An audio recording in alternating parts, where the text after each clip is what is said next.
Tonight on To The Point, after the Supreme Court's decision on homeless camping, one local city gears up to enforce its ban. Try to find solutions so that people can get out of homelessness. Plus, Sacramento County stops delivering drinking water to homeless encampments. A heat wave across the western U.S. More on that excessive heat warning in California and how long it'll last. And President Biden makes his case to stay in the race. I had a bad night. I learned from my father, when you get knocked down, just get back up. And Governor Gavin Newsom shows his support miles away from home.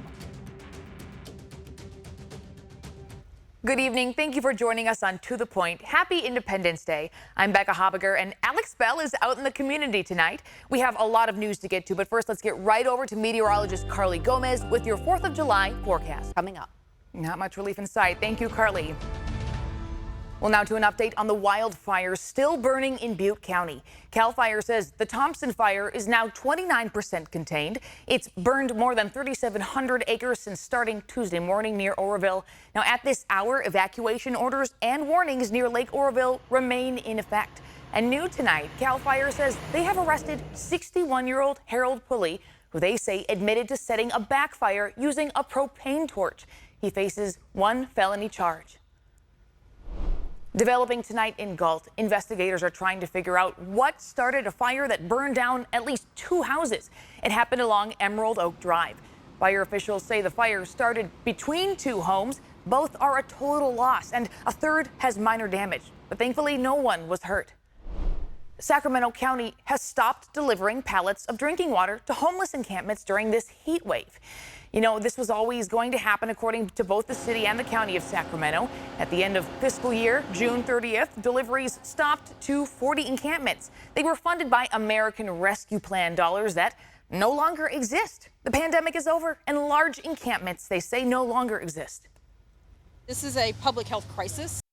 The county says water deliveries will be replaced by gallons of water being made available through daily office hours until supplies last. The city says water can be found at 160 locations, including parks and community centers. And as our state continues to try and find solutions for the ongoing homeless crisis, the city of Folsom is taking a stand by now enforcing a ban on people sleeping outside in public spaces. Now, as we reported last week, the U.S. Supreme Court decided laws banning camping on public property are not unconstitutional. That allows Western states to start enforcing those bans once again. ABC10's Jeannie Nguyen shares with us how Folsom police will enforce this ban and how community members and advocates are responding. The city of All right, Jeannie joins us now. Jeannie, let's talk a little bit more about this homeless outreach team. Yeah, so right now this team is made up of 3 people, and the chief is looking to add another 3 positions, making it 6 people total. And he's looking to fill those spots by the next couple of months, and reiterating that this is not only about enforcement, but also educating and helping those that are unhoused. All right, Jeannie, thank you so much. We'll continue to follow this. And after the break, celebrating Independence Day, we take you out to a live look at Elk Grove's Salute to the Red, White, and Blue event and our Alex Bell. And later, from crime to taxes, a breakdown of the measures you could be voting on come November. Well, happy Independence Day. You know, tonight the city of Elk Grove is hosting its Salute to the Red, White, and Blue event. And our own ABC10's Alex Bell is the MC. She joins us live now from Elk Grove Park. And Alex, there are a lot of fun activities planned for the evening.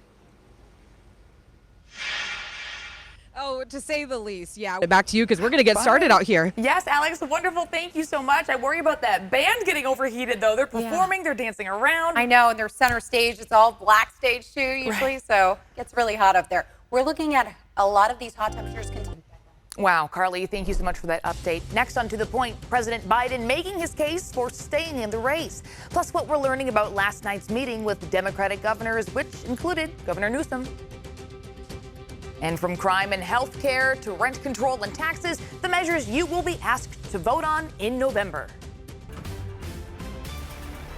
Now to your voice, your vote. Today, President Biden met with Democratic allies at the White House and holding more public appearances and interviews, vowing to stay in this 2024 presidential race against Donald Trump. Now, it comes despite calls from some in his own party for him to step aside after his highly criticized debate performance last week. M. Nguyen has the latest tonight from Washington. So far, 2 Democrats have broken ranks and called on Biden to step aside. Now, sources say Biden believes he's still the candidate to defeat Donald Trump, but that he's keeping an open mind about the path forward. And about last night's meeting between Biden and Democratic governors, Newsom was in attendance. He shared his thoughts on social media last night, saying, "I heard 3 words from the president tonight. He's all in, and so am I. Joe Biden's had our back. Now it's time to have his." And just hours ago, Newsom attended a political rally in Michigan in support of President Biden and Vice President Harris's campaign. After the event, Newsom sat down with our sister station for a one-on-one interview, and we asked him what he has to say to Californians who have concerns of him participating in national politics as the state deals with a dangerous heat wave, wildfires, and important deadlines this week in the legislature. Here's what he had to say. Best we can. He also added that supporting Biden's campaign has a profound impact on our entire nation, including to help solve climate issues like the heat wave here in California.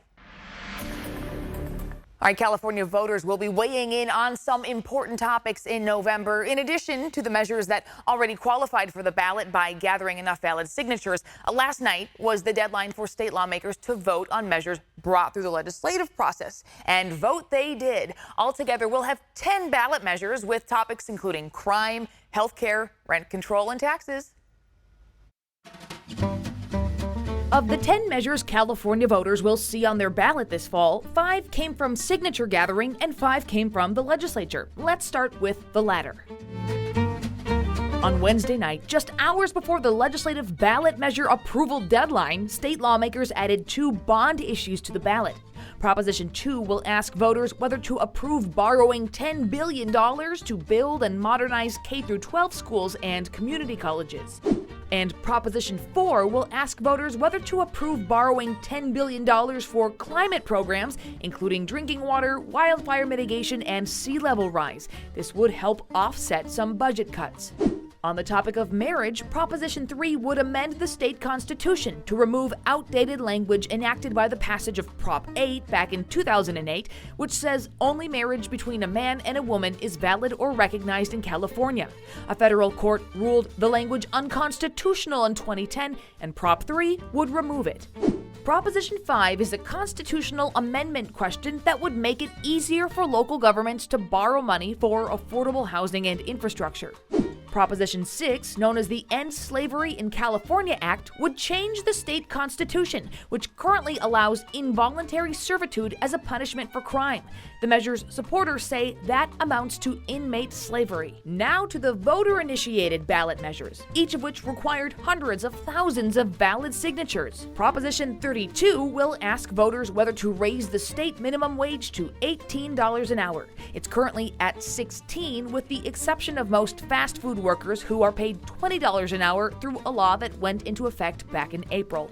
Proposition 33, known as the Justice for Renters Act, would allow for the expansion of rent control on the local level. Currently, the state limits that. Proposition 34, as CalMatters puts it, would require certain health providers to use nearly all revenue from a federal prescription drug program on patient care. Sponsored by the Trade Group for California's Landlords, this measure is squarely aimed at kneecapping the AIDS Healthcare Foundation, which has been active in funding ballot measures. Stay with me, we've got just 2 more. Proposition 35 would permanently enact an existing tax on managed healthcare insurance plans to help fund Medi-Cal. Last and possibly most controversial, Proposition 36 is the number given to the controversial measure we've been reporting on for weeks now. Backed by a coalition of business groups, district attorneys, and local officials, the Homelessness, Drug Addiction, and Theft Reduction Act would roll back Prop 47 that was passed by voters in 2014 and often blamed for California's crime, since it reduced penalties for certain theft and drug crimes. Opponents of Prop 36 say it's overly zealous and could lead to over-incarceration. Those in favor say it's the crackdown on crime voters have been asking for. Whew, if 10 ballot measures seem like a lot to decide, for California, it's actually not. According to CalMatters, back in 2022, we had just 7 measures, and at the time, that was the smallest number of ballot measures in more than a century, making this year's total of 10 the second smallest. And stay with ABC 10, we'll have a detailed breakdown of each measure in coming months. Now turning to your price points. Days after Patelco Credit Union suffered a ransomware attack, we're learning more about when things could return to normal. The credit union on Sunday had to shut down some banking systems, including transfers and direct deposits, because of that attack. It caused a lot of frustration as people tried to pay their rent and their mortgages. Now, in an update, the CEO says they're still investigating the attack, but that members' money is safe and secure. He also says they do not anticipate having their systems up and running by this weekend. Right now, Patelco says members can use Venmo and PayPal, but cannot use Zelle, online banking systems, or outgoing wire transfers. They also say debit and credit card transactions may have limited functionality, and you can read more from Patelco and how to contact them on our website, ABC10.com. Stay with us. We're back after a short break. Before we go tonight, we want to take you back out live to the city of Elk Grove's Salute to the Red, White, and Blue event. ABC10's Alex Bell is emceeing that event. It starts at 7 o'clock and is happening at Elk Grove Park. There's music, food, activities, and of course, fireworks. Now, admission is free, parking will cost you $10, and the fireworks start at 9:45. And hey, if you're still looking for a way to celebrate the holiday, you can visit our website for a list of things happening around our area. We sure appreciate you watching us tonight and inviting us into your home. Have a safe and happy 4th of July. We'll see you here tomorrow.